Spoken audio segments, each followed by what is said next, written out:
Well, today I would like to show you my brand new Buck Selkirk, which you might recognize this design because Buck actually has a fixed blade version, which is very popular for them. But this is the folding version of that fixed blade, and it is model number 0835. The Buck Small Selkirk Folder. Isn't that just gorgeous? Look at that. Now it is actually a manual opening liner lock. And let me show you the liner here. See that? Hold on. It's kind of a thin liner. I mean, I've seen thinner, but it's thin. At least, in my opinion. The blade steel that Buck decided to go with on this one is 420 HC, of course, which is pretty much their staple steel that they use on everything. Just about. Now the pivot, I was actually just a little disappointed to see that the pivot is actually the blade is actually riding on plastic bushings. I know.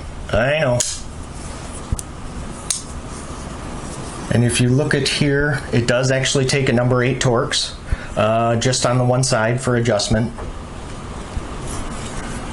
The blade finish is a very nice satin plain edge that's flat ground with a drop point.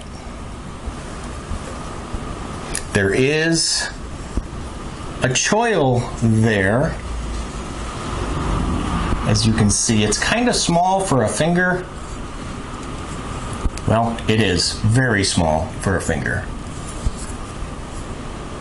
But this will make sharpening a lot easier.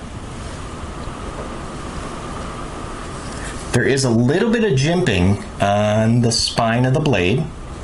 Let me see, you guys see that? Actually, it's kind of nice, feels good actually.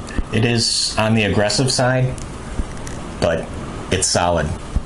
You get a solid grip with that. This is a thumb stud deployment, and that is the only option for deployment. And it really does have very, very nice action considering it's riding on plastic bushings. Very nice. I mean, here, let me show you. Just with the thumb. Okay, I lied. I'm really bad at this. Hold on. There you go. Yes, very, very smooth. Very impressed. Here's another way I can show you guys. It's like this, and then that's a good sign. Anytime a knife can do that. Let's see, the detent is perfect on this guy. And I will show you. Yeah, there is no shaking that out. Very, very nice detent. Which, as you know, the weak detents is just kind of a pet peeve of mine. It just bothers me. Keeps me awake at night. There is an external stop pin, which is on the small side. And when this blade does lock open, let me show you, it looks to be about, 35–40% lockup. This blade measures in at about 3 1/4 inches. It does have a cutting edge of 3 inches and a spine thickness of that blade at 0.12 inches, or roughly 3 millimeters. And the blade, let's see, the blade width and I measured it from there to there. I came up with 1.1 inches or about 28 millimeters. Now the scales, that's brown and black micarta, and with some steel bolsters. So very, very nice. Kind of reminds you of the Benchmade Crooked River. At least to me anyway. Now the liners, which I was actually kind of impressed with, because Buck actually milled them out to save on the weight. So that is always very, very nice to see. Good job, Buck. The centering on this fella, let's see. It's not bad. If I had to say it was off a tad, it would be to the right. But it's really, it does not affect the deployment. So it's really close though to being perfect. Very close. And did you notice the back is open construction with those pillars, or barrels, people like to call them. The pocket clip is a deep carry pocket clip. It is tip up only, but it is right or left. And if you see that, on the non-clip side right now, you see that groove there? Well, you would just undo the one screw, and then you would slip it into that groove, and then reinsert the screw on that side. Very nice clip. There is no handle jimping whatsoever. So that's okay, but just something to be aware of. Let's see, the thickness of the handle came to about 0.72 inches or roughly 18 millimeters. Now, just for comparison, I want to show you this. 18 millimeters is kind of thick, considering the Benchmade Griptilian is 16 millimeters thick. And a lot of people consider this kind of chunky. Well, the Buck Selkirk is even chunkier. The handle, so the closed length is about 4 1/4 inches long, with a closed width. So from there to there, at the widest point, I came up with 1.2 inches or roughly 32 millimeters. The overall length of the Buck Selkirk is 7.5 inches. The weight. This is where there's a problem. I hate to say it, because this really is an attractive knife. But it does have a weight problem. Let's see. 4.6 ounces, or roughly 6 AA batteries. So what did we say? 4.6 ounces. Now, 4.6 ounces is by no means I don't consider that to be heavy for any knife. But for a knife of this, that's this small, that's a lot.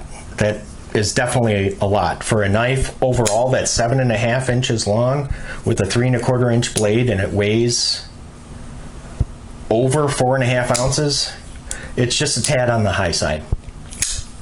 So for some of you, that might be a deal breaker. The price, very attractive at about $30. So this, can be had for $30. I've seen it around $35, but usually averaging at $30, which is excellent.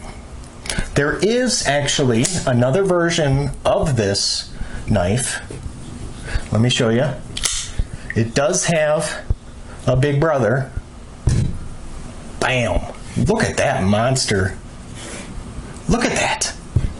That's ridiculous. Needless to say, this one does not see much carry time in my pocket, but actually I do have a review coming for this one. But I just wanted to show you it does have a larger brother. Now, the buck Selkirk is actually named after the Selkirk Mountains in Idaho, which is interesting. Now, as with every knife, there are a few things that I'm not crazy about. Let's start with the choil. Very small. You really can't, you would cut yourself. Maybe a glove, I don't know. Yeah, it's too small. So that bothers me just a little bit. Now, we talked about the pivot earlier, and it does have, this side you can put in the number 8 Torx. However, this knife does not come apart. And believe me, I've tried. So, and yes, Buck did actually make it that way, so you cannot take it apart. So that might be a deal breaker for some, because if you go to try and adjust the pivot, it just spins. And there's nothing on the other side, so you can't put another Torx on the other side, a Torx bit, to hold it still while you unscrew it. You can't. It spins. So that bothers me. That bothers me a little bit. And the fact that they are using plastic bushings. But you know what? It's a $30 knife, so it's a little give and take. We talked about the weight, which is a little bit high for a knife of this size. There are a couple things that I really, really like about this knife. First and foremost would be the aesthetics. I mean, it's just gorgeous. Look at that. I don't know. It's somewhat unique. I really like that. And the shape of the blade also as well. It's that very classic drop point shape, traditional. We did talk about the clip, which is awesome as well. I love that. That deep carry pocket clip. And the way that they have it set up, so, it's not possible for the screw to stick out at all, which is nice. And we talked about the action, which is just beautiful. Now, I did go on Blade HQ's website, find out some information about the buck Selkirk, and I'm going to read to you a quote. This is a quote directly from Blade HQ's description of this knife. And it said they had listed, they said that this knife will complete your mountain man demeanor. Now, I've been feeling kind of funny ever since I got this knife, ever since I purchased it. I've been feeling a little weird. Now it's just nice to be able to make sense of all that. It's just that mountain man demeanor that's just trying to bust out of me. I know. I do recommend this knife as a everyday carry option, even though the weight is a tad on the high side. I like the size of it, even though I do prefer blades to be at least no less than 3.5 inches long. But this one, I don't know, the aesthetics kind of make up for it. To me, anyway. And plus, at $30, I mean, come on. So, again, if you guys have any kind of questions, comments, please, by all means, comment, like, subscribe. thanks again, you guys, for stopping by today, and I will talk to you guys later.